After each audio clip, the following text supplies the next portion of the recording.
I'm known as philogy on Twitter. I post about low-level smart contract development stuff and security stuff. And yeah, I'm currently here live from New York at the Sorella offices slash house. And yeah, here with Shafu. You want to present yourself as well? Nice. Yeah. GM guys. Yeah, this is the bytecode where we look at interesting stuff, I guess. And I started looking at philogy's balls. I don't know. It's a very good name. But what BALD stands for is a bytecode assembler with low-level scheduling. But it's most famous for being philogy's balls, I guess. Yeah, so I started to look at I, st- I started to look at philogy's implementation, and I thought to myself, man, it would be awesome to have one to do a code walkthrough how to use it, why he implemented it in the first place. So that's what we are doing here. So this is yeah, we're streaming this live. This is the first ever live streamed the bytecode episode. So if you guys have any questions, put them in the comments down below.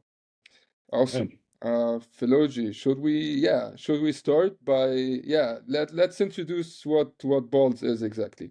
Yeah, so BALD is like a new language slash tool to generate Huff code. So the idea is that it assists you in writing low-level code.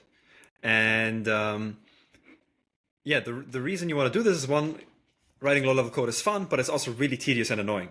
And the most time-consuming part of that is stack scheduling. So it's the idea of organizing your variables and values into the stack in a specific ordering and making sure that's maintained everywhere.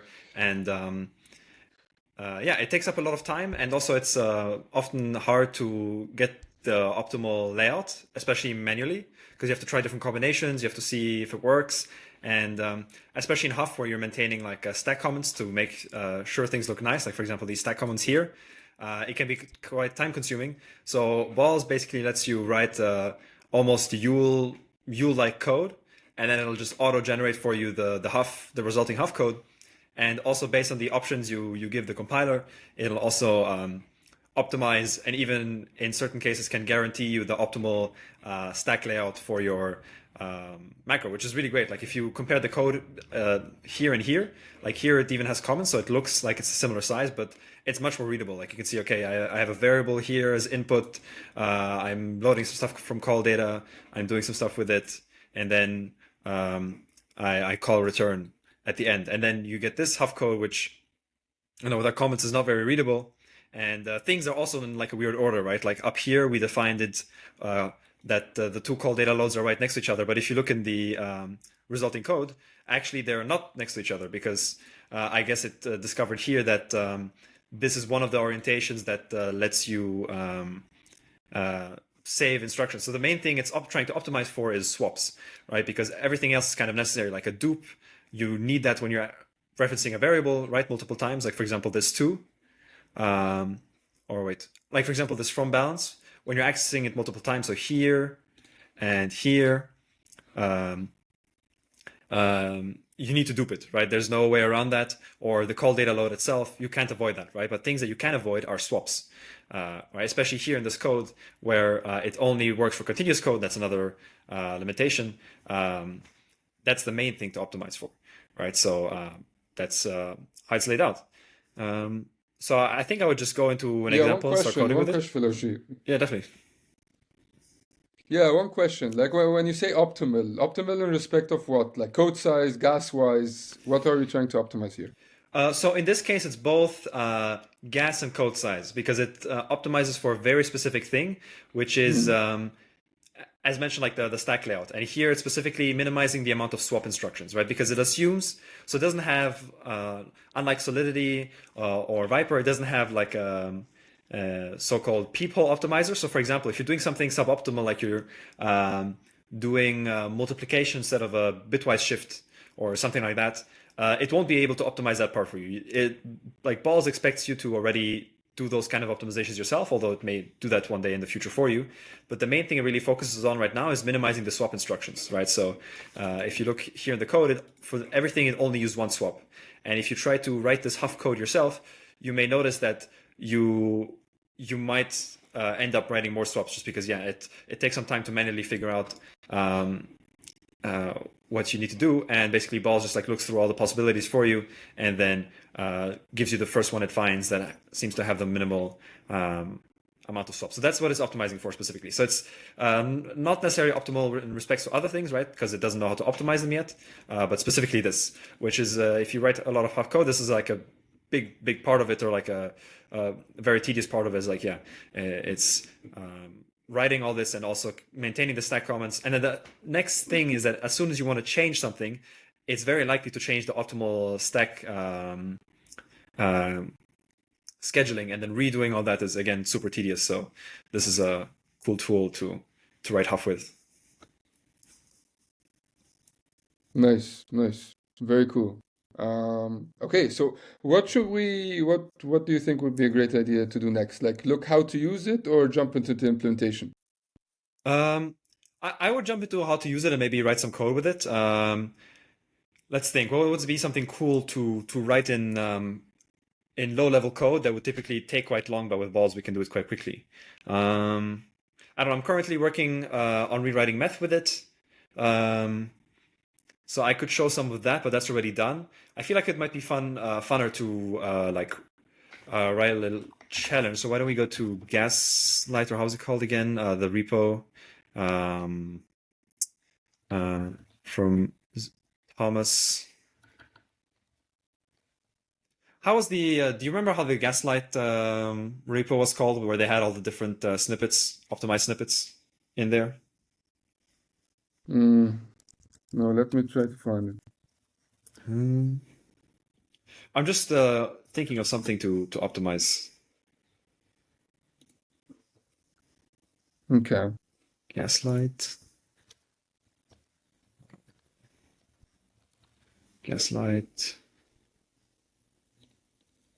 Maybe it's Punk GitHub.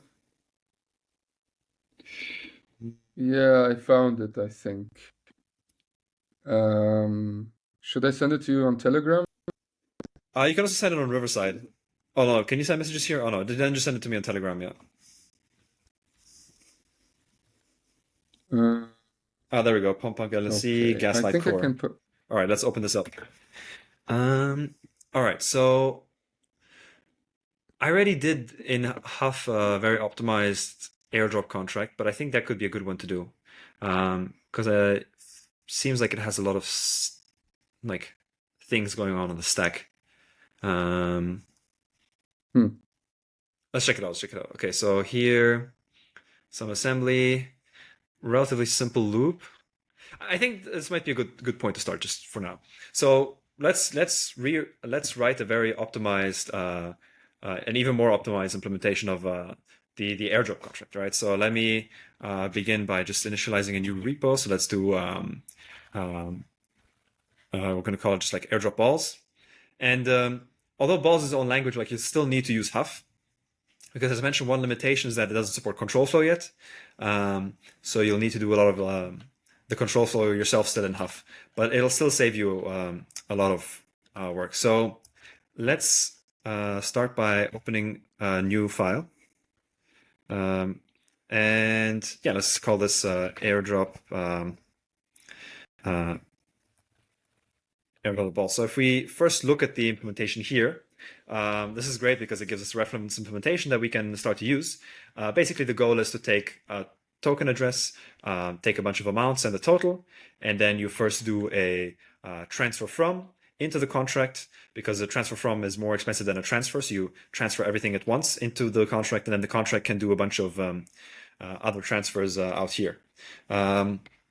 So for that, we need to form the call data. We need to validate the return value. Over here, only the success flag of the call is validated, so not the return value, which will break for some tokens, but let's do that too because it simplifies everything and it uses less gas to check less things.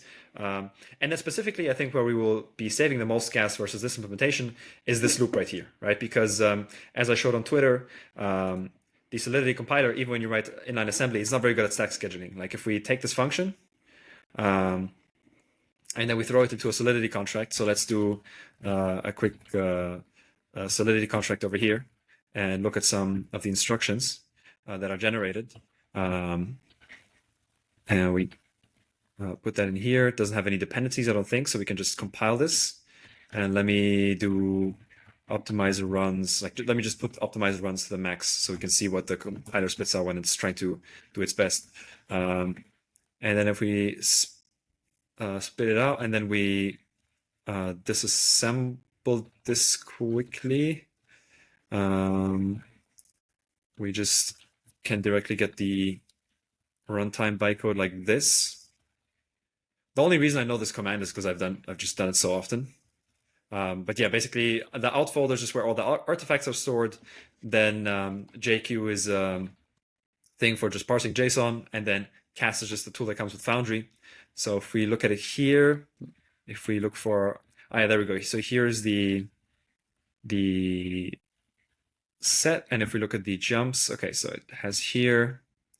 Let's open the code next to it so we just see. So let's try and find the body of the loop. The body of the loop will basically, actually, this should basically, all right, so we have, this is set up there. Then we have some subs and adds. Yeah, the sub and the add. Then we have the jump test. So I think this is the start of the loop. And then this is the first condition. This jump I. This is the second condition. And look, a bunch of pops to check the second condition. And then this jump should go back to the top, I think. I'm pretty sure this is what that is. And we can also, so this is roughly the loop. I'm pretty sure this is roughly the loop. Or is it this? I know, because this is a break. All right, so this is a break. Yeah,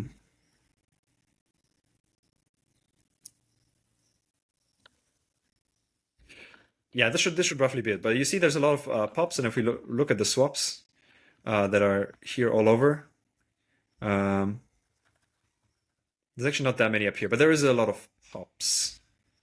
All right. Anyway, so yeah, you see that we'll be able to avoid a lot of these redundant instructions in our implementation. So let's open it up. So the way you write a contract in balls is you take all the pieces of continuous code and then you write them up in individual like functions, and these will generate macros, and then you can stitch them together in Huff. So like this, you do the least amount of work possible yourself and leave the balls compiler to do most of it for you. So for example, this start right here, like setting it up and calling the token, we're going to make that into a function. And these little reverts, actually, so that we can revert or check things in our contract, we will pretend in Huff that we already have a Huff macro. So the way you do this is through an external Yeah, statement. philogy, could you maybe explain that step again? You split it up into functions, and then that part, if you could go through over that again. Yeah, exactly. So imagine you were writing this code from scratch, right? So you have these different pieces in the function body.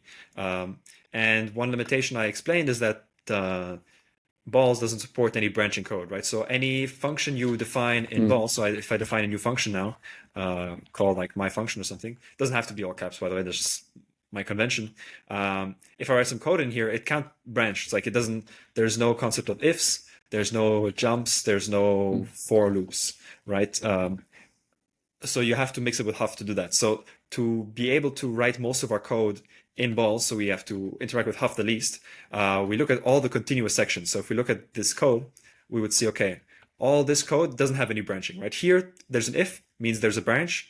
So this wouldn't be part of it, but yeah, all of this and even the condition itself can all be in our function.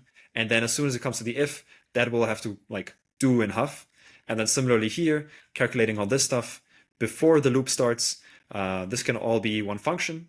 But again, as soon as we reach some control flow, like here, for, we have to write that in Huff, so we cannot express that in balls. And then here, for example, the loop body, ignoring these ifs for now, like this is all one continuous piece of code, so we can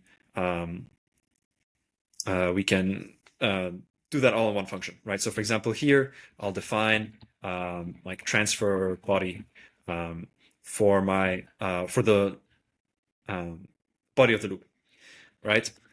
And so one little trick you can do to kind of get control flow, but not really, is like, for example, these ifs that just revert, like up here, and up here. Like you'll have to actually implement them in Huff, but you can basically tell balls that, hey, I'm gonna have a Huff macro called like require or something. That's or let's do require not, so that if it takes like an error, like if this is 1, then it'll revert. So require not, that'll take no parameters or no inline parameters, and it'll take from the stack one parameter, which is like the flag, like whether it's should revert or not should revert, and it'll return nothing, right? So in the success case, it'll just keep going and consume your value. And also we'll define that it writes a dependency called control flow. So this piece is something special with balls, and is a bit it goes a bit into the weeds, but essentially one way that balls is able to optimize your code is that it like will reorder and rearrange things based on whether on how it's allowed to read them or not.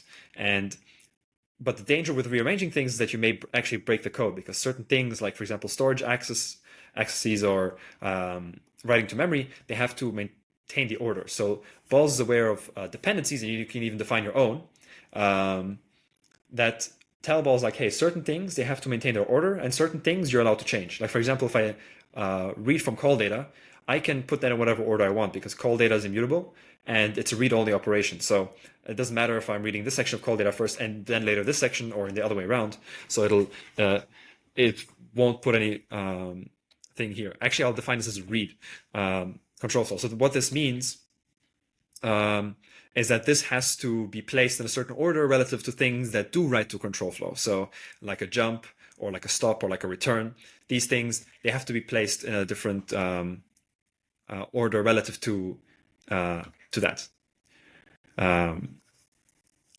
Right, so this is probably actually not relevant here, but this is something to keep in mind when you do use balls, is that if you're defining like custom functions, like here, you have to make sure that it respects any dependencies that it might have. Okay, makes sense. No, I get the limitation now. Okay, so yeah, continuous blocks. All right, if you have a branching statement, you basically jump into Huff to solve that. Right. So let's skip the beginning and just implement the loop body, because that's kind of the most like tricky part. That's also like the meat of the logic. So we see here that we have the two M stores to basically prepare the call data for the transfer, right? So we want to save the address of the person that we're sending tokens to, and then also the amount. And the way they're loading this is because they assume that these two arrays in call data are going to be at different points, but they're going to have the same size. So the offset between the two values are always going to be the same distance. So this is like the diff that they're calculating. And so we'll have the concept of that too. And then you load the values from call data, and then you put them into memory to prepare them there, and then you execute the transfer. So we're going to avoid any high-level optimizations for now, just to show that even if you implement things one-to-one, without like being too smart about it, like you will get a better gas result in balls or Huff. And then we can look at some high-level optimizations that you could have done in the Yule as well. But yeah, so if you imagine a loop in assembly, the body of a loop, it has to end with the same order of variables as it started, right? Because there's a bunch of variables here that you always have access to, right? Like the address offset, like the diff, etc. Because you're going to rerun the same piece of code again and again. When it ends, it has to leave the stack in the same state where it started. Otherwise, the loop isn't going to work if you call it multiple times, right? So for example, the address offset, if I have this here as a value, I also have to ensure that if it gets updated, it's in the same position, right? So if I have my other variable here, diff, and this I won't change, so I put it like this. This indicates like the stack input, and this indicates the stack output, right? So if I define it this way, then basically what I'm telling balls is that it's going to flip these two at the beginning and end, and that would be wrong, right? Because if you run the loop multiple times now, then next time it'll use the diff as the address offset and the address offset as a diff, and then it'll break things. So you have to ensure that you tell it that you want things to be in the same order, right? So what other variables we have? We also have the token. So let's put this on both ends as well, like the address of the token, and then that's it for now. And actually, as another thing, we can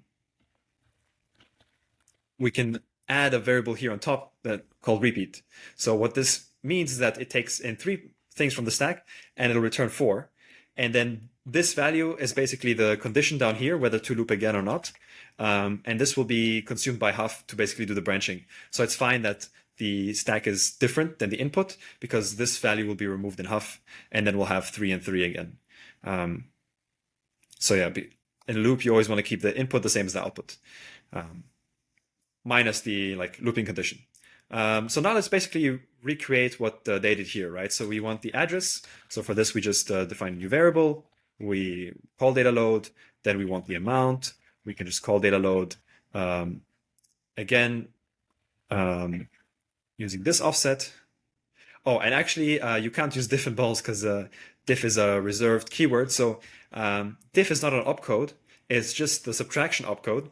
But unlike sub, it's commutative. So what this means specifically, this is like a tiny optimization. You rarely need it, but sometimes when you want to compare 2 values in Huff, you can use the subtraction operator, because if they're both the same, it'll give you 0. And if they're different, they'll give you a non-zero value, right? Overflowing or underflowing. So this can be used as the opposite of like, as an optimization over doing is 0 equals. You can do like subtraction in some cases. And if you use diff instead of sub, it basically tells the balls compiler that it's allowed to swap the order of B and A, right? Depending on what's easier. Versus sub, it'll think you're doing a subtraction, so the order of A and B on the stack will be important. So in this case, we'll just do, we'll just call this value relative offset instead of diff. And also, like, balls doesn't have any indenting on anything, so you can format values of it how you want. So if I want to define my function like this, there's no style guide yet, so, you know, kind of make up your own as long as it's readable. You can align things, but I don't know. I think I'll just keep things like this for now. So yeah, we have this, and then we have the relative offset. And you can redefine or re-reference things in these. So the inputs, they define variables, and the outputs are references to variables, right? So you can have the same input and output, which just indicates like, hey, this value can be used in the function, but it has to still be on the stack at the end, meaning, you know, it'll dupe whenever necessary. Versus if you have some sort of value, like for example, if let's say I had some input x that I use in the function, but that's not required in the output, the last time x is used, it'll actually consume it. So that's one thing that Solidity does quite often that leads it to be suboptimal, is that anytime you use a variable, even if it's the last time, it'll always dupe it. And whatever's left over, it'll pop it, right? So this is unnecessary because you're duping once a value that you will, to keep a value on the stack that you'll later pop anyway, right? So Balls is aware of this and will actually ensure that the last time you use a variable it's also gone, right? So then we can actually mstore, and I'm not going to do mstore. Actually, I'll do exactly what they're doing. So I'll mstore the address, and this I'll mstore the amount at 24, and then we can do the call. So remember, Balls can't do branching, but with this little hack, we basically wrapped the branching code in like this API and told Balls about it. So now what we can do is we could just call like require not with some value, right? So the success of the call, we can put it in here, right? So now we have our call, and we'll just we'll put the call in here. So we'll do gas token, and then we want to pass no value. And instead of 0 as a tiny optimization, I'll pass this value z0. So this is a standard I use everywhere, although you don't have to. basically these angled brackets, it looks like the generic, where you put like the generics in Rust or something. But here it defines the so-called macro arguments. So in Huff, macro arguments are arguments that are in line at compile time and don't come from the stack. So here, this comes from the stack, and this is just at compile time will get put in. And Z0 for me always means the opcode. So whether it's like return data size or whatever it is, it's some opcode that will always give you 0. I think in this case, because we're doing calls, we can't use return data size. So it'll either be push 0 or it'll be like just push 1, 0. So yeah, but I abstracted away with S0, so I don't have to think too much about it, and then I can think about that when I write the Huff code. So again, I went from my memory to start at 0 offset, go to 64, and then 0, 0. So this is the call. And then I require not.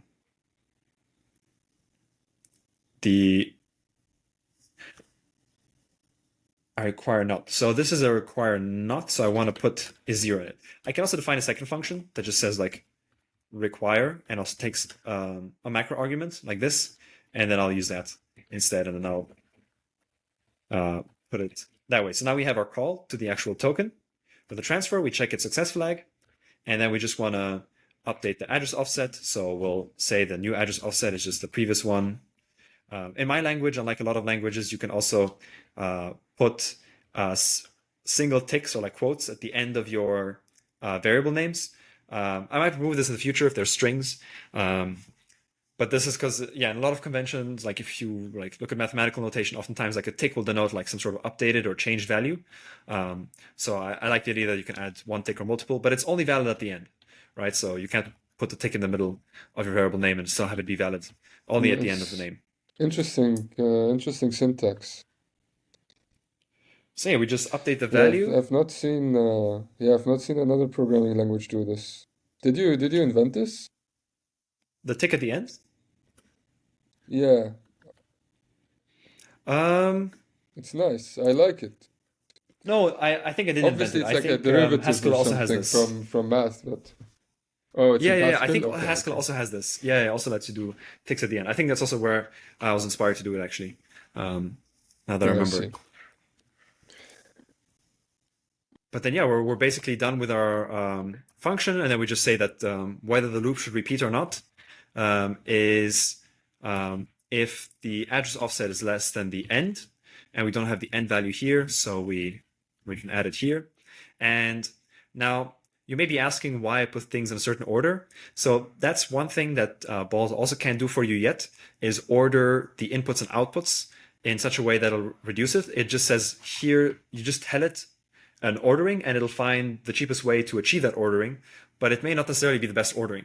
So the reason I put stuff like token and end and relative offset at the end, it's because these are things you're not modifying, right? And generally my intuition just from experience is that when you're scheduling a loop, it's best to put things you're not going to change deeper in the stack, because it's easy to change things at the very top of the stack because they're already there, right? So for example, if you imagine the stack code later, well, we can probably see this is that you just push 0x20 and then you add, and then the value is changed in place, right?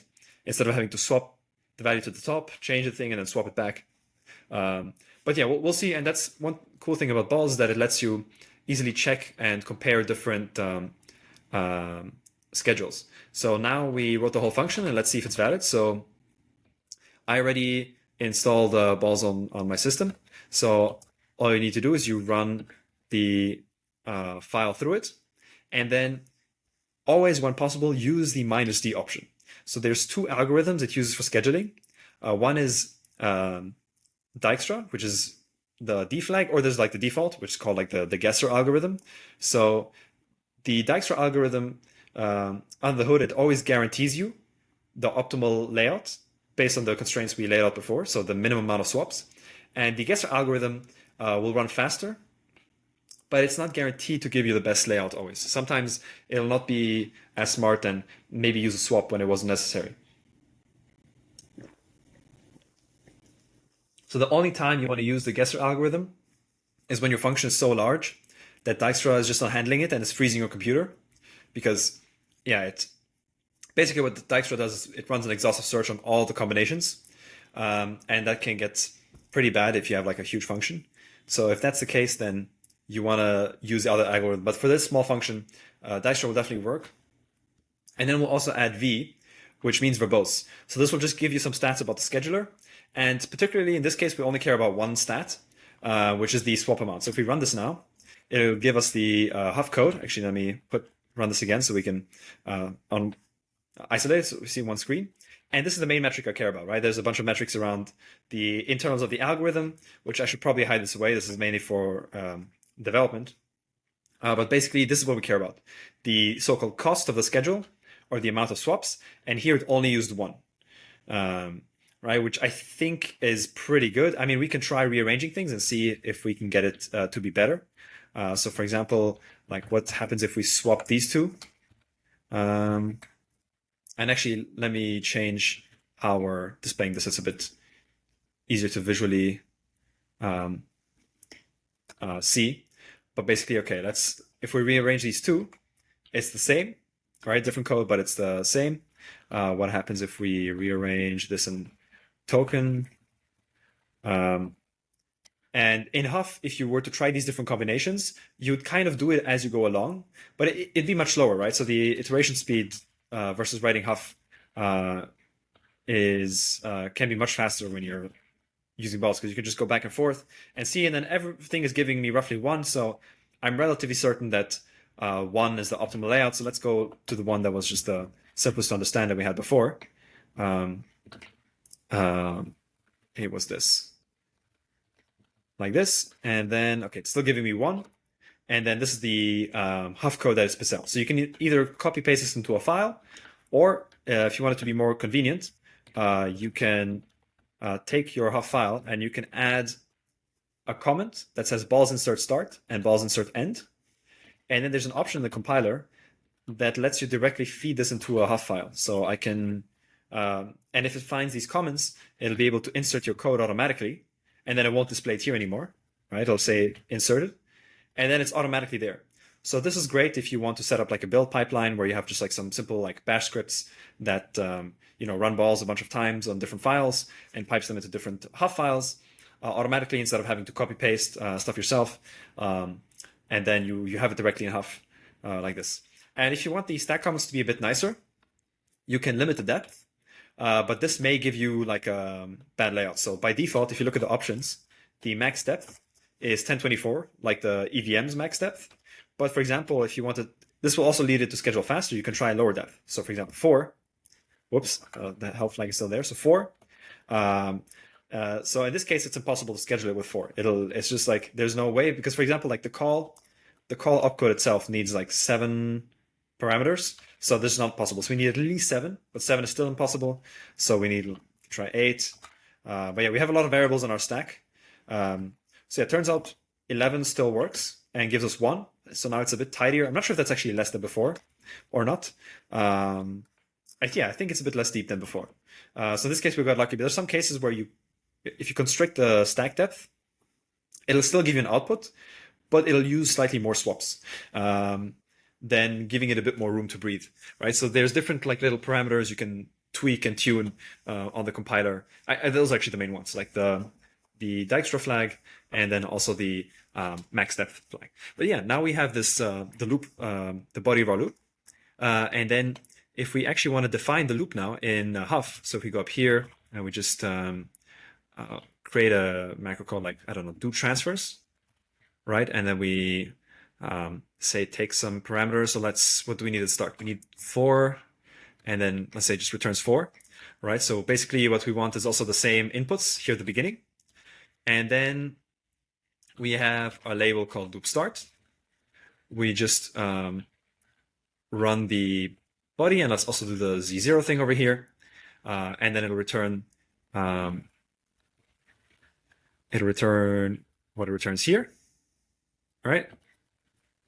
We can take this, and then now all we have to do to have this loop finished implemented is we do the jump back to the loop start, and now we have a full loop implemented in Huff. And if you imagine how long it would take you to like write all this in Huff and then ensure it's the same layout. And I mean, obviously it took a while here because I talked over it, but pretty certain like it would take you more time. And you know, then if you use 2 or 3 swaps, you would have to like actually think about it to convince yourself that okay, maybe I don't have the optimal layout, and then swap things around to find it. And then yeah, we have this. So one small detail. So it might not actually lead to optimizations here, but there's one thing. So as mentioned, balls keeps track of and enforces dependencies. So here we have 2 M stores, right, that both write to memory. So balls will see this and say, hey, these both write to memory, so we have to maintain the order of these 2 M stores in case they overlap, right? Because balls is not smart enough yet to recognize that each write only one word and they will never overlap. So if you technically want to see, maybe there's some optimization if I swap these 2, one thing you could do is you just swap the 2 yourself and see if it leads to a better outcome. So in this case, it still gives us just 1. But another thing you could do if you want to scale this up and you had like more M stores or whatever, and you know they're independent, what you can do is you can create like a new wrapper function in Huff. So you do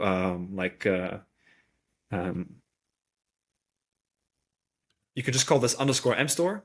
In this case, I would be careful with this because this is not that safe, but you can call this underscore M store or like unsafe M store if you want to. Let's call this unsafe M store, or you can also do lowercase, and then we say it takes 2 parameters from the stack kind of thing. And then in Huff, we'll just define this as M store. So now balls will see this and think, okay, it has no dependencies. This can always be called in whatever order. And then you can just do unsafe M store, 0x24 amount, and then like this. And then now it'll swap them around and check for different combinations. And in this case, it'll still give us the same output because we just checked that there's no effect in changing their order. But sometimes this can actually let you do optimizations. And that's why the dependency system here with the reads and the writes is so interesting, is because you can basically define your own dependencies to let balls try and look through more combinations and reorder more things. Like, for example, if you have a reentrancy lock that's in storage, in persistent storage or transient storage, you know that it won't overlap with, like, I don't know, your balance mapping or whatever. But still, if ball sees those together, it'll say, hey, these have to be in a certain order. But instead, you can define this as a separate dependency. Like, you can define your own dependencies here as well, like dependency reentrancy flag. And then you can use this, right? You can say that a certain macro writes this dependency, or you can say that another one like depends on it, meaning it like reads it. And then balls will automatically like keep track of it and say, okay, these things can or they can't be reordered, or they can only be reordered between writes. So for example, like reads, if something is read only, then it can be reordered, but only in between writes, right? So stuff like that, that'll take care for you. That can help you optimize your code even more in a more like automatic way. But yeah, now we have the transfer loop body up here, and now we want to implement the rest of the function, right? So we have the start. So let's implement a macro that'll give us the start and the setup, right? So let's just define one big function here. Let's call it setup, or let's call it start. And let's open up the code here so we see it. So one thing is we want to check the lengths. So we'll start with an empty stack, right? Because we assume this is just somehow called, and then it'll return some values. So one thing is we want to compare the lengths of the arrays. So here we don't have solidity to help us and tell us where the offsets are, so we kind of have to manually see them. So this is, we'll start at 0, this will start 4, and then this will be, so this is the 0 word, this is 1, this is 2, and then the length will start afterwards. So if we think about the call data layout, let's just draw this out real quick here. We have our selector, which is 4 bytes, and then we have the token. Then we have the addresses, the relative offset, right? Because it's call data encoded, and then we have the amounts. Then we have the total amount. and then the arrays will actually start. So the addresses array will be first. So here, this should be addresses dot length, and then we'll have the elements here for addresses, and then we'll have so this can be times n, and then we'll have the amounts dot length and elements times n. So we don't necessarily know the start. So we want the relative offset. So let's do address relative offset, and we'll load it from 24. And then we want the amounts relative offset. And I think you need to do plus 4 to get it, if I remember correctly, because it's relative to the entire call data, but we can debug that later. So yeah, so now if we want the actual start, so we want the address start, it's the address relative offset plus 4. I don't know, Shaf, if you remember the exact offsets. Well, we can check this in a second. So here. Yeah, it would be interesting to see actually if how to debug this, if it needs debugging. Yeah, I'll definitely show that. That will we'll probably almost likely have to debug it, because there's always like some little detail that's off. And for that, you just use the Foundry debugger, which is very helpful. You just open the Foundry debugger on one screen, have the your code in the other screen, and you can kind of like follow and match them up and see what's happening where. So here we're just manually decoding the call data. That's just the cool thing about a high-level language like Solidity, is that all these little like off by one errors or decodings, like it'll do automatically for you. So you have to do them yourself in this case. So if we want the address length, now we can finally read it by doing address start, if we got it right, and then the amounts len, and then we'll do the amount start. Or let's call this actually offset, as you would in Solidity. So address offset, and there's no LSP yet either. So you have to trade off if you want the gas or if you want the developer experience. You have to see. But now we can actually check. We want to check that there's actually not a difference between the address length and amounts length. So this is where the diff I mentioned comes in handy. So this is just abstraction, right? So here, if they're equal, it will be result in 0, and then this will not revert. But if it's if there's any difference, then the subtraction will either underflow or overflow to a value that's not 0, and then it will revert. But to tell balls that this can be rearranged, you tell a diff, and then it might put the first one first or second. Okay.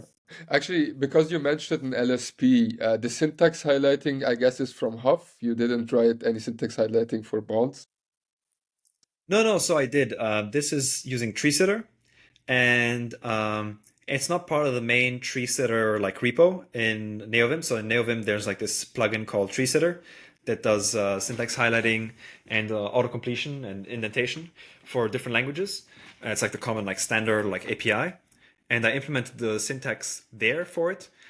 But as far as I know, if it's not part of like the main repo, and balls is, I don't think a real enough language yet to be in there.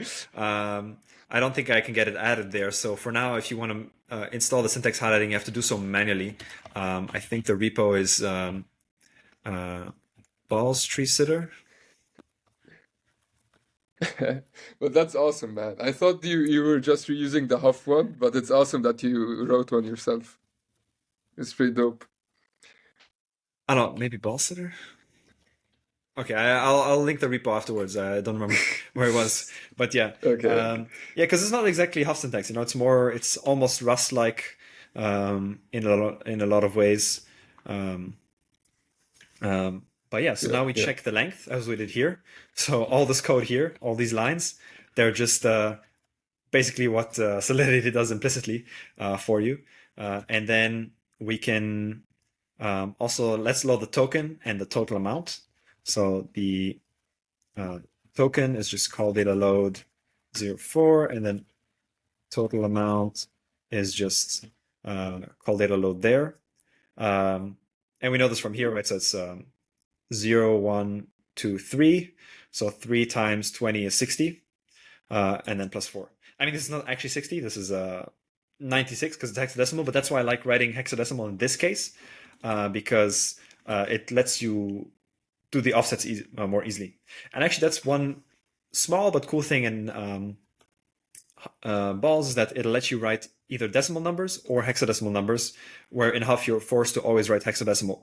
So that's also kind of like a nice quality of life feature here. So based on the situation and what's more readable to you, you can use one or the other.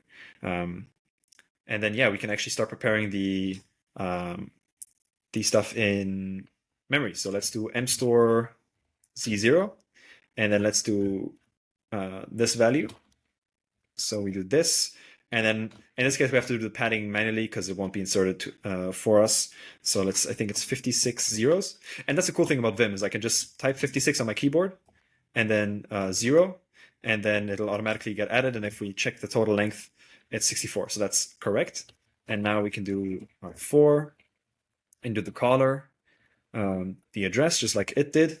So it's, in this case, it's actually almost identical to the UL, and then the total amount.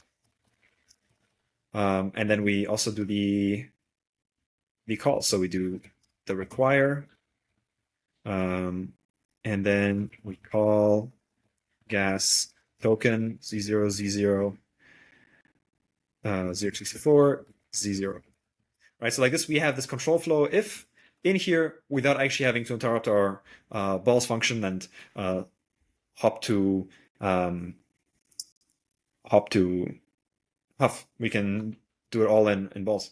And then after we've called this, we can do the mstore for this selector. So let's do that again. 56 0 in here. And then we want to calculate the start of the arrays and the differences. So let's do that too. So the end of the addresses array will be, so the end will be a word because that's where the length is stored. So the that plus the offset plus the amount of addresses times 32. So 32 is the power of 2, so we can actually use bit shifting here, because 32 is 2 to the power of 5. And in the EVM, bit shifting is slightly cheaper than multiplication, so we can do that here. It's actually exactly what they do here as well. So we do the length, and then the distance, or like the relative offset between the two, is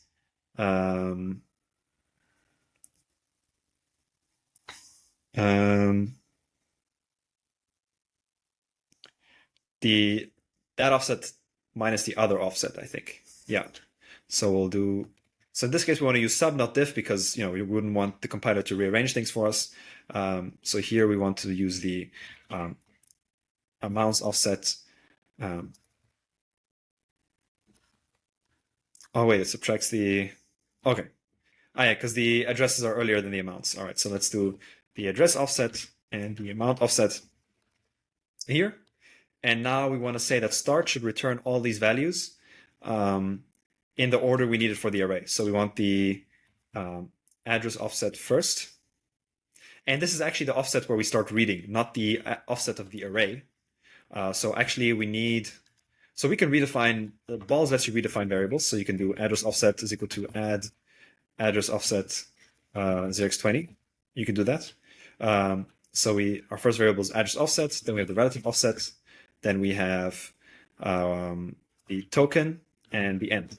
And now if we let balls compile all this, let's remove the max depth just in case. Oh, it's actually taking a while. So now it's running and it's taking quite long. So this is a case where we might need to use Dijkstra. So if we look at activity monitor and we check the CPU and memory usage, we'll see that it starts to skyrocket and it might not actually finish. So if we look at balls, it's using all my CPU, and if we look at memory, Yeah, it's already at 20 gigs of RAM because it's just like searching all the combinations and it's going up. So before my computer crashes, let me stop that. And let me see if we can Damn. reduce Two. reduce this. Yeah, because what it does is it looks at all the possibilities, right? So if we remove Dijkstra and we just let it run heuristically, it's gonna finish really fast, right? So it's still found for transfer body a schedule with 1, and for the start, it found one with 2. But now, because we didn't use Dijkstra, we don't know if 2 is actually technically the most optimal, right? It's just kind of like Okay. a guess, but it completed quite quickly. And honestly, I'm happy with 2. I think we'll almost definitely beat the assembly anyway. But yeah, if you're really a perfectionist, then you might have to tweak it a bit for it to actually be able to run fully. One thing that helps a lot actually is capping the depth.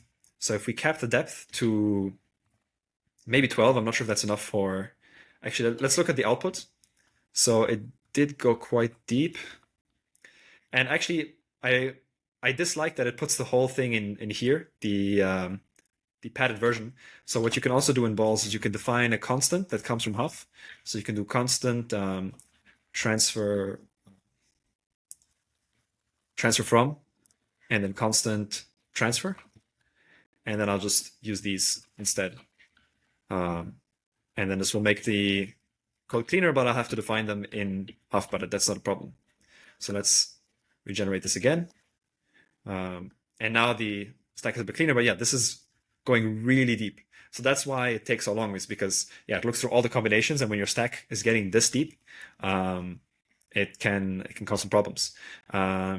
So if we restrict the depth to, like, let's restrict this to 15, and then let's try Dijkstra again, and maybe it'll actually work this time. But it might need like a few seconds to run, or maybe even minutes. Okay. I'm just worried for your RAM, man. Just Yeah, the RAM. Yeah, maybe that isn't finishing that fast. Let's try 12. Let's see what we get with 12. 12 should actually be feasible, I think. Let's see what the RAM is doing. Memory pressure. Oh, something is going up. Something is going up. Yeah, I don't think my computer is liking this too much. Okay, let's stick to not Dijkstra for now. And we'll just have to live with this result. But 2 is probably the best, and we can still limit the stack depth to make it look a bit cleaner, potentially. Oh, so 13, it still finds it. 12, 11. Look. So now we found a weird situation where with 12, it finds 1 for the body, but if we do 11, it finds 2, right? So you have to be careful when you limit the depth. But if we know that 12, it still finds something, then maybe we can try Dijkstra on 12 and see what it gives us.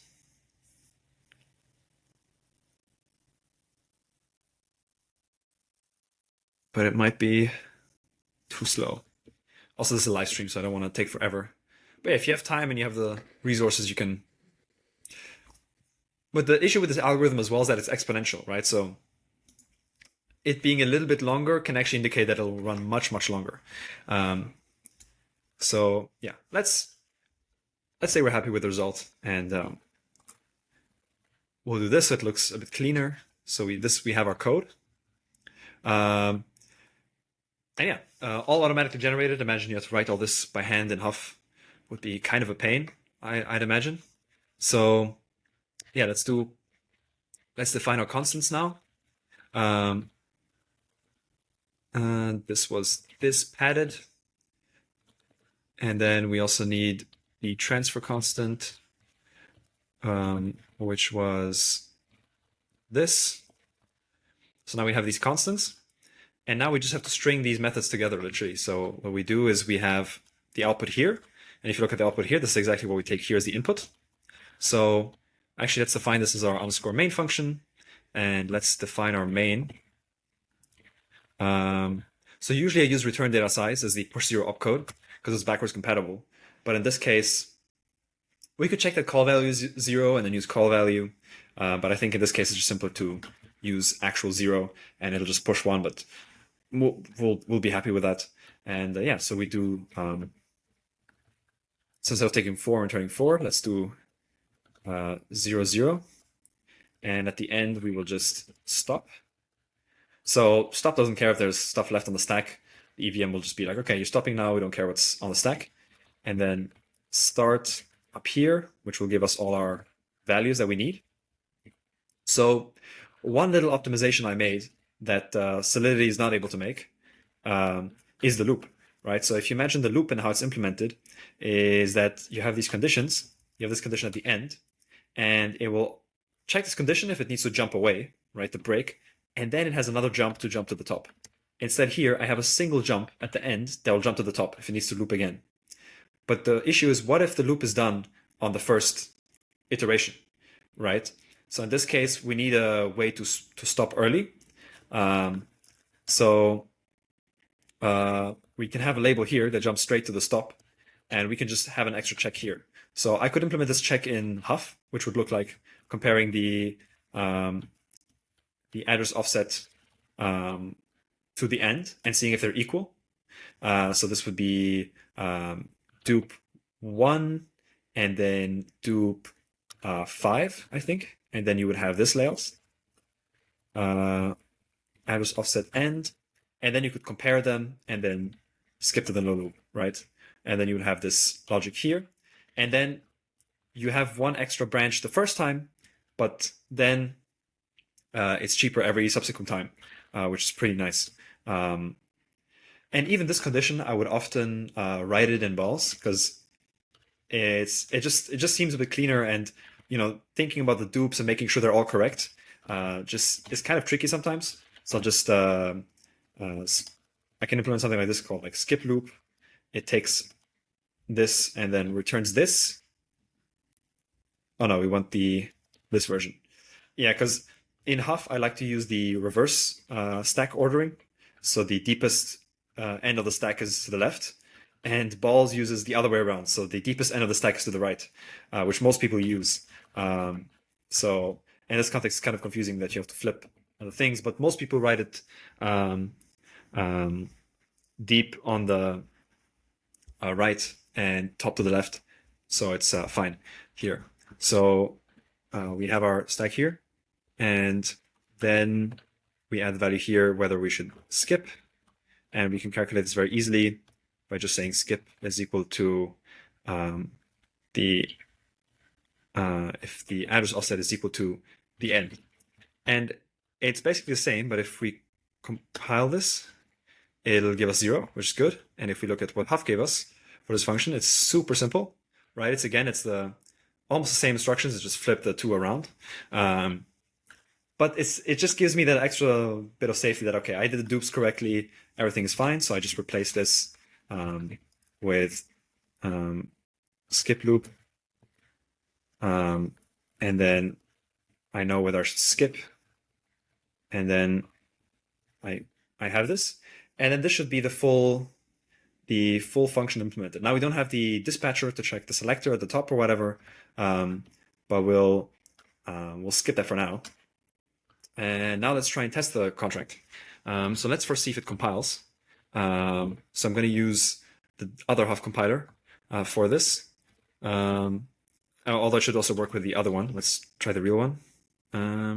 Yeah, we have to actually define our require and no require.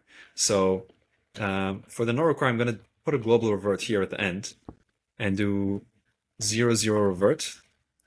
And then I'm going to define a macro called require not that takes 1, returns 0, and all it does is it will jump to the revert if the value is non-zero, and then the require is very simple. It just takes the value and then so no revert here, and then it doesn't revert if the value is non-zero. Right, I will not put the stack comments here because it's relatively simple. I just want to see if this works. Okay, so compiles in both Huffs, and then let's actually get the runtime code. All right, nice. So let's actually test if this works. Philogy, question. Mhm. What's that Yes. other Huff compiler? I've never seen this before. Huffy.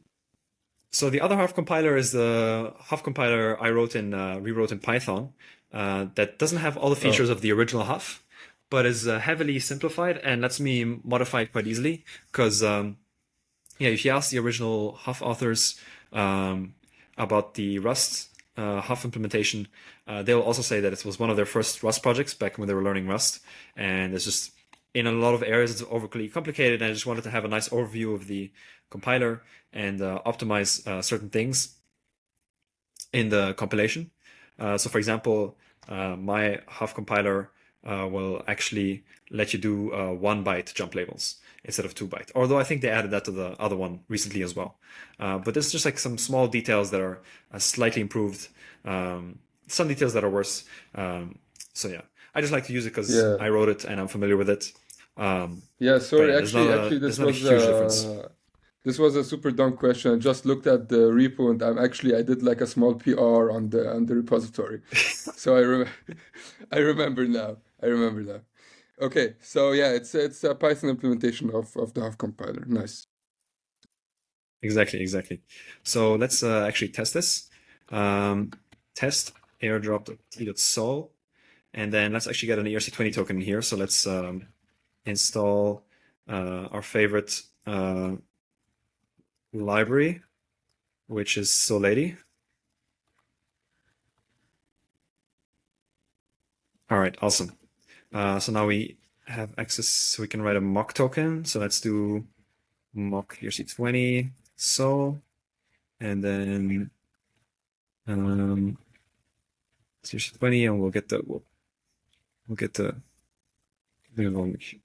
keyboard. Okay, here's 20 from Soul Lady source tokens ERC20, I think. Let's see if that compiles. Maybe just directly like this. All right, so we have to implement name and symbol. Um, let's do that.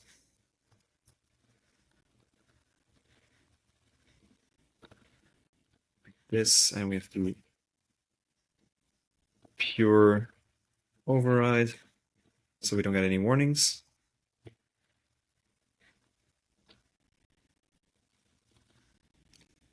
All right, so does that compile? All right, now we need to actually write our test. So, oh, and let's write a mint function here so we can actually give ourselves some tokens. So, oh, function mint to amount external. All right, and then we have our airdrop test. So we actually want to be able to get the code in here. So let's do deploy huff, and you get the address of the airdrop contract. So first we want to get the bytecode, or let's call this the init code, and this will be using the VM FFI cheat code. So this lets you interact with CLIs outside of that are on your system, but not there. And then I'll do an array of string arguments here. So string memory args, and then args 0 Huffy. Then the first argument is we want the deploy code, and then we want to do source airdrop.huff. All right, and then let's pass in the arguments here, and then we actually need to deploy them. And there's an error from my editor. I don't know why I get that. And then airdrop create, and then we add, we mload, all very classic. And then we can actually test. So we need an interface for this. We'll just do a pretend interface. airdrop, and then let's do the same interface. Actually, we can just literally take that contract. So let's do airdrop from source airdrop.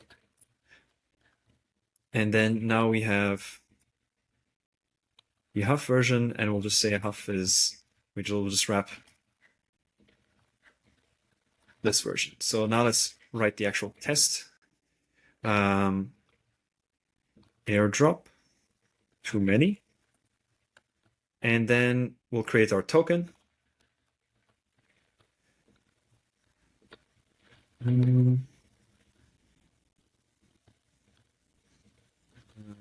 Here, token. So let's create our sender. Our sender will receive some tokens.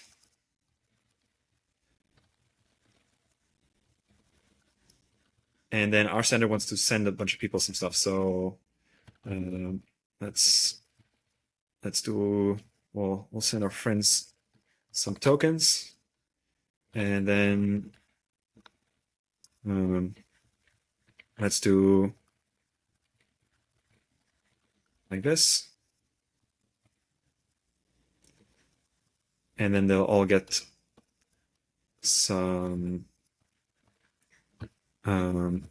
amount. And then let's do, I don't know, let's do 3 each. So I'm using Forge FMT to make everything look nice. And then the total is 9. So now let's do VM. Let's do start prank sender. They want to approve our contract. Let's do a practically infinite allowance, and then we'll actually call our contract. So we'll do Huff.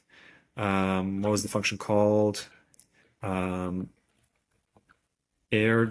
here's 20. It will be fortunate and unfortunate this works on the first time, because then I can't show you guys how I debug this, but I don't think it'll work on the first time. These things never do. And in total is just 9. And then let's see if it works. So I have so many terminals open. Let's close some. Let's close this 2. Let's use this one. All right, Forge T. We gotta enable FFI. Let's do 4 V's in case it succeeds, so we can see the trace. And then it doesn't compile. And then airdrop. Airdrop and airdrop. Airdrop. Oh, I call this airdrop. Okay.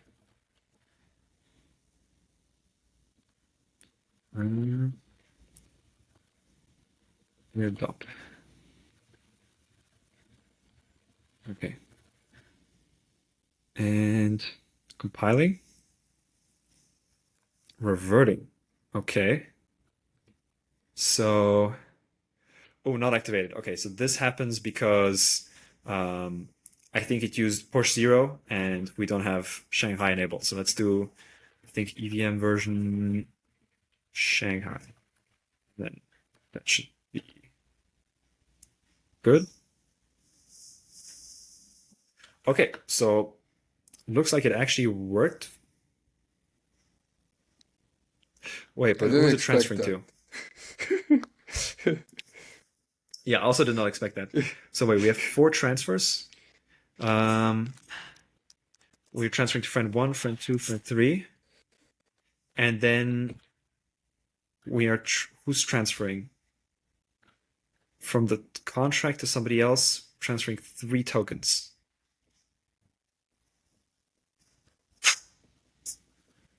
Okay, something weird is happening here.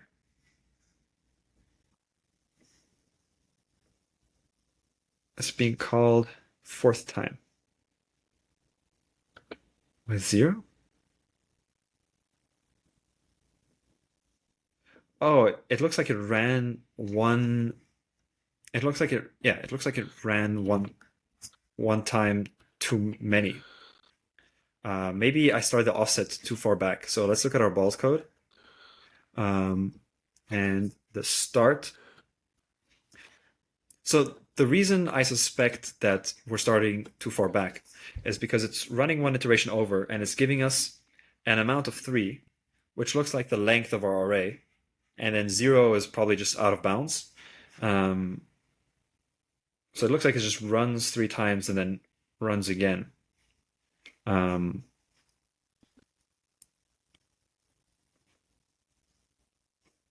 But the first few are correct. philogy, it's actually not So an maybe amount the of end 3. offset is not correct.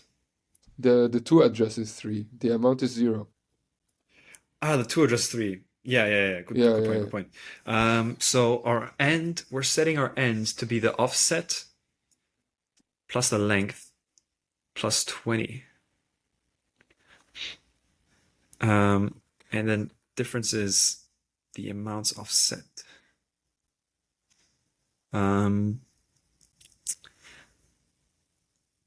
Okay, let's see what's going on. I guess we need to debug this then. So let's do.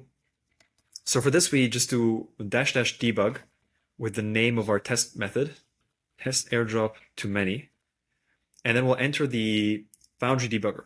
So it will start from the test, and we want to skip all the calls and go to the call that our contract has, right? So we make a call, we create the token, we call make address, we call mint, whatever. So let's go to the very end,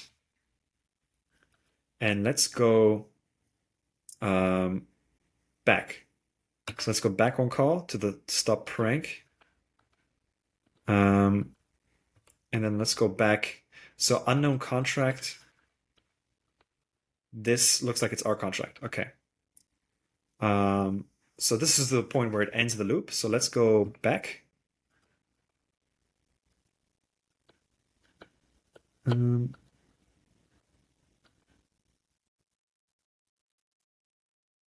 Oh yeah, because this is when it calls into the token. So it calls 4 times. So let's do 1, 2, 3, 4, 5, 6.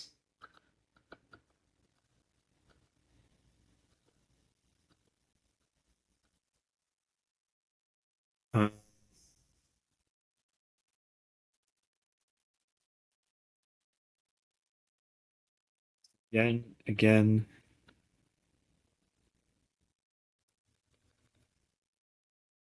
Okay, here. I think we're almost at the start. So that's also actually one way we could simplify this a lot is there's this cheat code that is VM breakpoint, and then you can add like a character.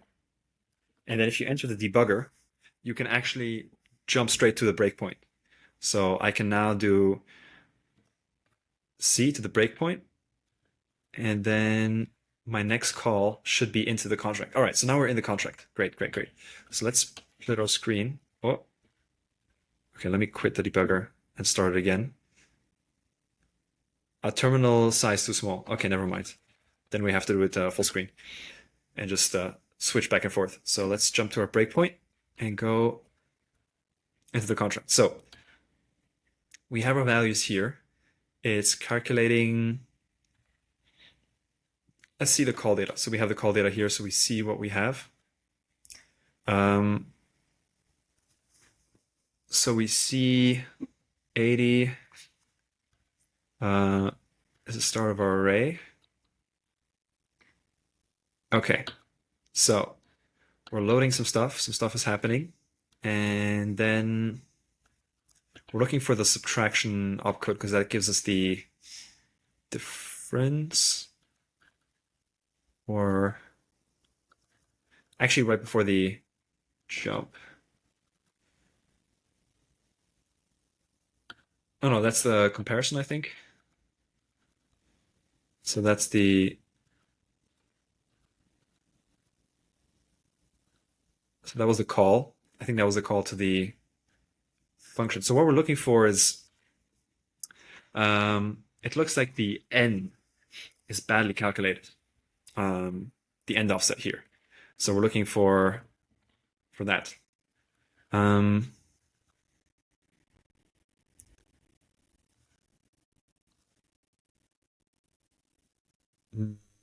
Okay, that was the call. Oh, then we have another one. Equal. What are all these comparisons? We have a require, and we have a require. Are we even in our contract right now? Call it load.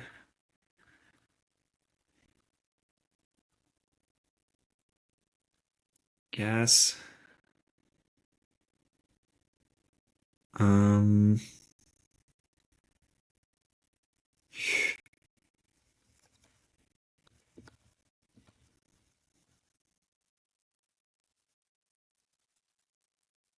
yeah, this was like solidity contract. Okay, I'm a bit lost.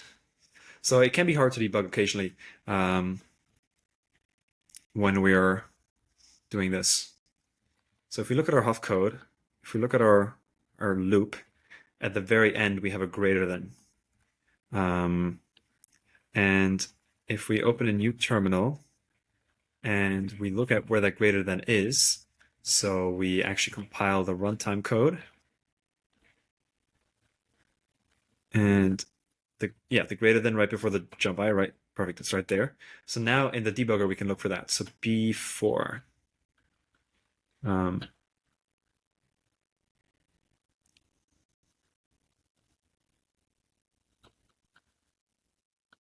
Okay. Because when I skip to the next jump, it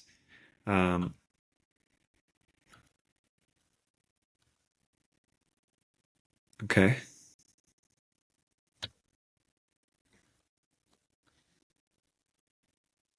Oh, did that jump right to the end? Okay, never mind. Let's do C. Okay, so we're in here. Okay, back to the start. We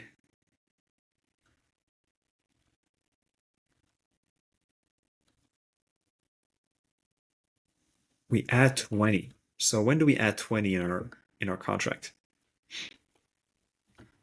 We add 20 to the final offset and here. So it has to be end. Are we already calculating end at this point? So we call data load 0x04, which is the token. We push these values, we load the relative offset, and then we add 4. Right. We add 4 to the relative offset, which gives us the address offset. And then we push 20. And then to this value, calculating the final address offset. Okay. Okay, this is the final address offset. All right. Yeah, so this looks weird because we calculate the final address offset right at the end of our function, but it does it right at the top, right? So that's just balls doing its magic and rearranging things. And then actually what's much easier to follow than the balls code in this case, when you're debugging, is the actual Huff code. So where are we? We're here, the second push 4. I think we're here, actually the third push 4 technically, here. So yeah, we have the address length. We have 044, then we read the amounts relative offset, right? Then we compute. So we want to find where we compute the end. Where do we compute the end? The end is computed right here. So we're almost there. Right before the swap. Okay, let's do up to the swap. 7. So we shift left 20, and then we add it to the amounts offset. Oh, sorry, the addresses offset. Right, it's the addresses offset. Yeah, addresses offset. And then we add another 20 for 104. So if I scroll down the call data to see where that is, the end is right here. So that seems to be correct. That seems to be the correct end. And then it's swapped away. So maybe something is wrong with our loop. So we mstore, we call data load, we do a bunch of stuff. We mstore, and then we call. Can we get to the end of this call?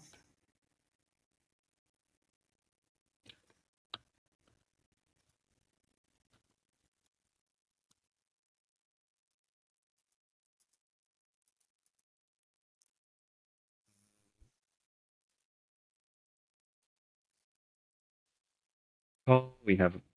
So this is the actual ERC20 token transfer. So this is what's happening in the background of the EVM. You know, when you do a transfer, there's a bunch of stuff that happens. And then, okay, now we're back. We store the new selector. We jump based on the success.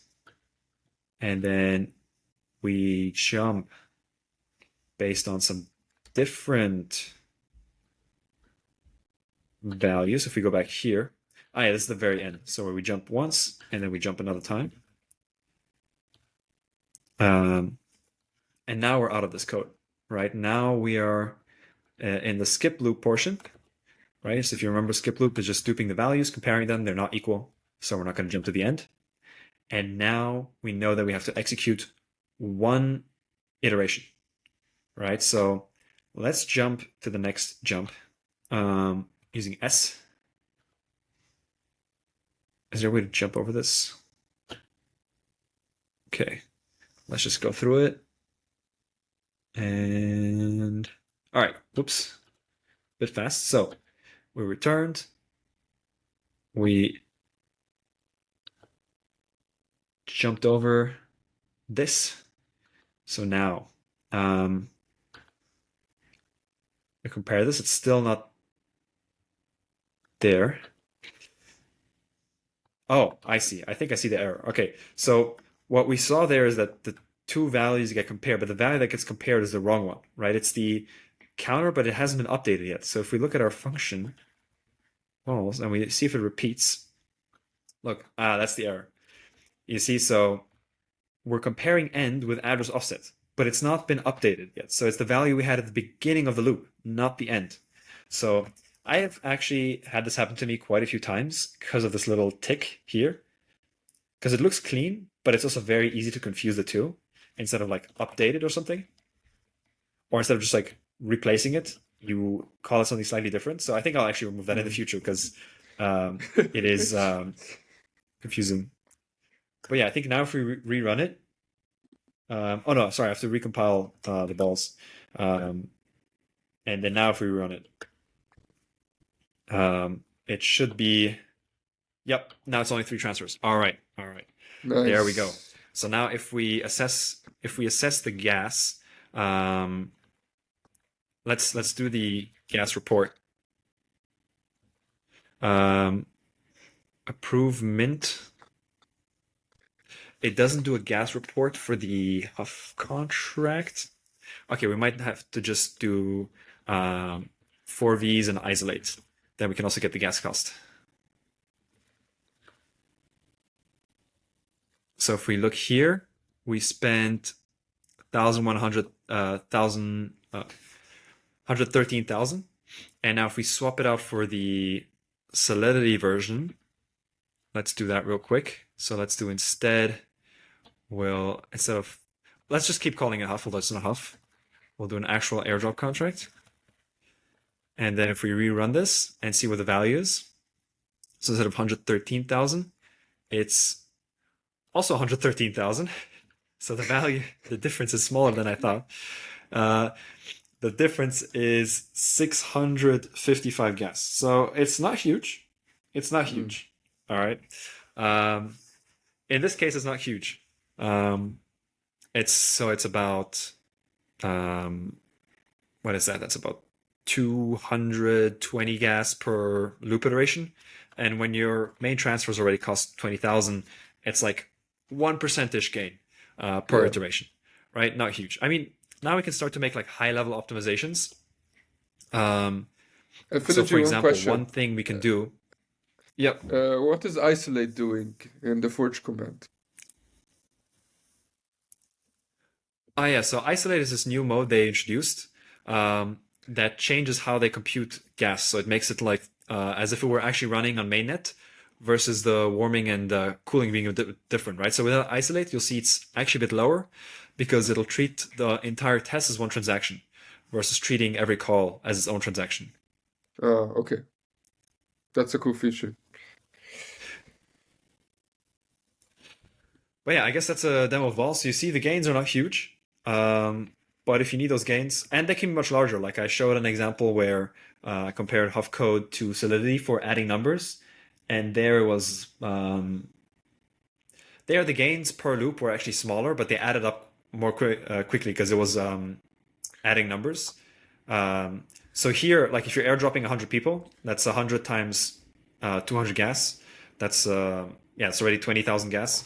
And I mean, this has nothing to do with balls anymore, but there's things we could optimize that are more higher level, you know, that don't require this low level optimization.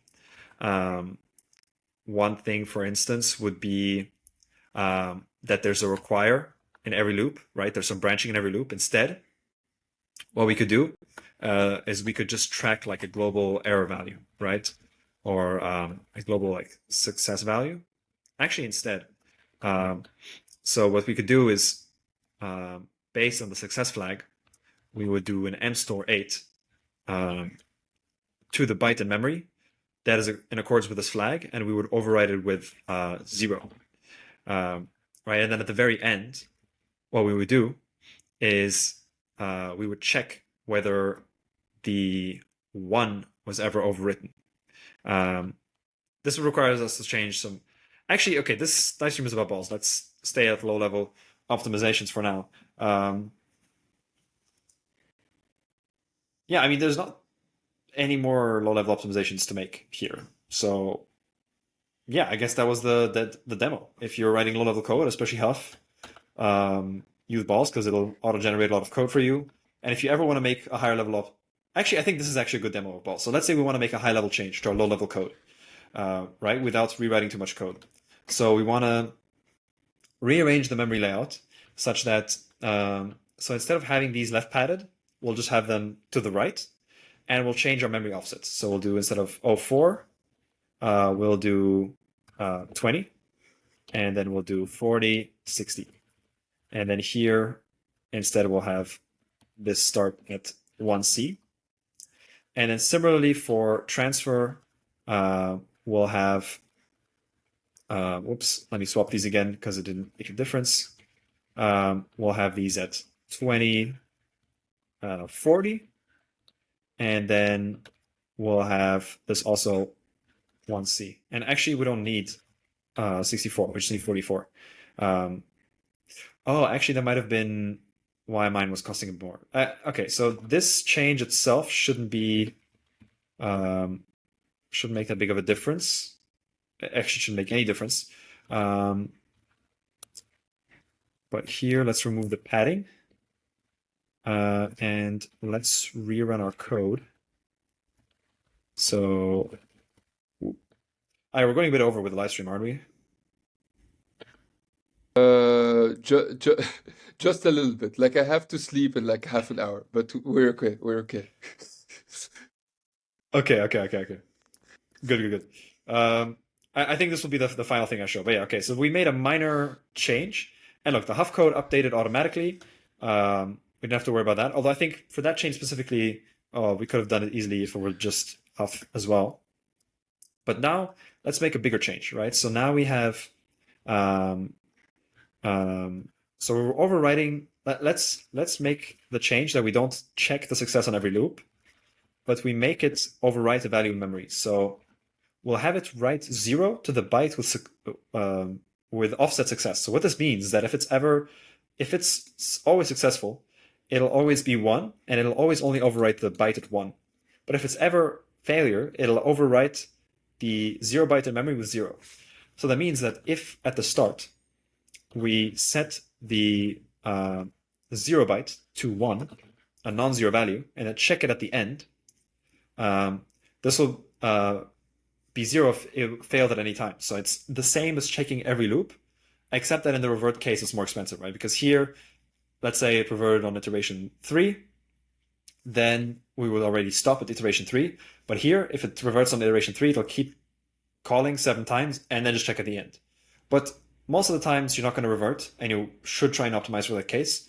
So let's do that here. So at the end, let's add a new function now, which is check flag, which basically says that we want to require that the 0 byte from offset 0 is non-zero, which is a lot of zeros in a sentence.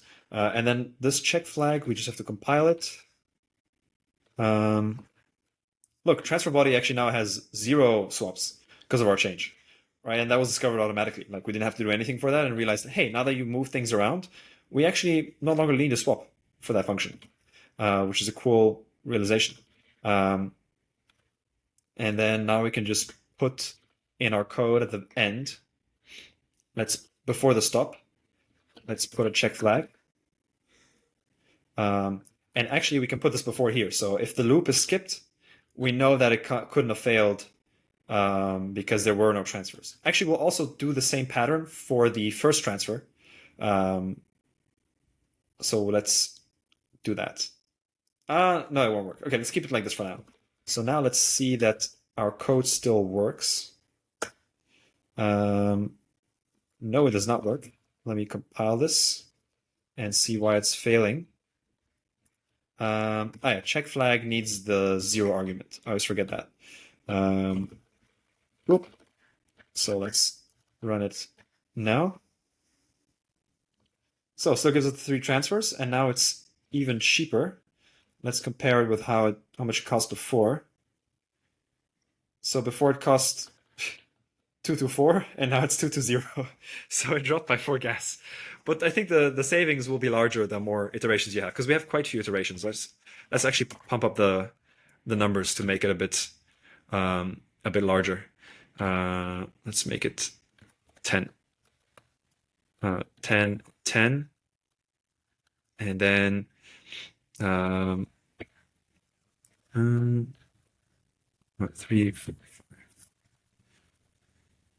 8, 9, and then we can copy this over here. All right, and then we can do the same here.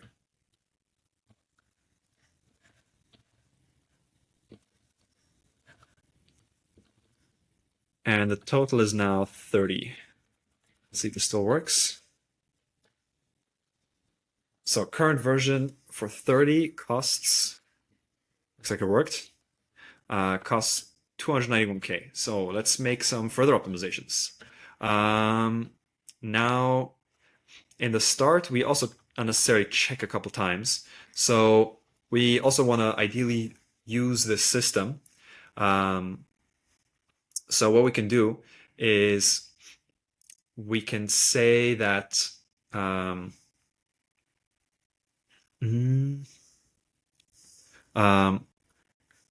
we can say that what we store from the start is the result of this. So if they're equal, it will be 1 and store 1. Otherwise, it'll be false from the start, and then it will revert at the end. Here, but the problem is now we have this mstore that overwrites that. So let's put it before. But this mstore will also overwrite it. So what we can do is another optimization I wanted to make is we can have the, let's say, packed selectors. So like this, we can write both selectors into memory with one mstore. So let's do that here. And now this will work. But now we have to slightly change our offsets. So we can remove this mstore completely. And this will still work. But now these will be at the slightly different location. So this will be 1C and 3C, and this will be at 1.8. Wait, does that? 12 minus 4 is 8. Yeah, that should be correct. So let me explain what we're doing here. So if we look at this, we can put it into one constant. And what happens is now the hacked selectors. So what happens is when they get M stored now, they'll get M stored together and they'll be right next to each other, right? So from offset 0x18 to 1c, it'll be this. And then from 1c to 0x20, it'll be this. And this is written before that. So that works. And then we can do the similar thing as we did before, where we store success in a thing here, and then we do mstore a success z0. So it's overwritten if it's ever false. And then if we rerun that, so let's compile the balls. Let's compile the huff to see if that it works, and then let's run the solidity test. And then it works. And now we drop from what was before, 291,303 down to 207. So yeah, the gains are getting small. The gains are getting very small, I must say. But they're still gains. They're still gains. And I mean, okay, this is super tiny optimization, but yeah, we can change this to M size as well. What else can we do quickly before you have to leave? I think this is more or less as good as it'll get. As good as it'll get for now. So Nice. let's do that here. Oh no, wait, we need to run balls and then we need to run isolate. So if we compare this one, 291,267, to the one before, 7-0. So we save 3 gas, so more savings. Nice. But the Nice. main point of this demonstration is that if you're writing low-level code, balls makes it much easier to read, much easier to update, much easier to maintain, and also in a lot of cases will optimize the swaps for you automatically, which is a big part of writing Huff. So yeah, I hope this was helpful. Don't want to keep you from bed, and hope the few people watching understood and hopefully also enjoyed the broadcast. Awesome, man. I think that's a great summary. Yeah, it's a pretty interesting tool. So yeah, guys, thanks for tuning in. I have to go to bed. I'm in Germany. It's like 10:30. That's very late for Germans. So it's so yeah, thank you for tuning in, guys. Philogy, thanks for taking the time. This was a lot of fun, man. It would be cool if you could put the repository on GitHub or something if people are interested in it, that so they can take a look at what you wrote on the live stream. I'm gonna put the balls repository, the Huffy repository, and all the other relevant stuff in the description down below. Philogy, thanks again for taking the time, man. This was fun. Yeah, fun. This was fun for me too, and thanks for giving me the opportunity to show people my balls. And glad to do it anytime. Yeah, you had to do it. You had to do it. Nice. Awesome, guys. Thanks for right. tuning in, and see you in the next one. Bye bye. Wait, where should I drop the links? Should I drop it in the YouTube comment?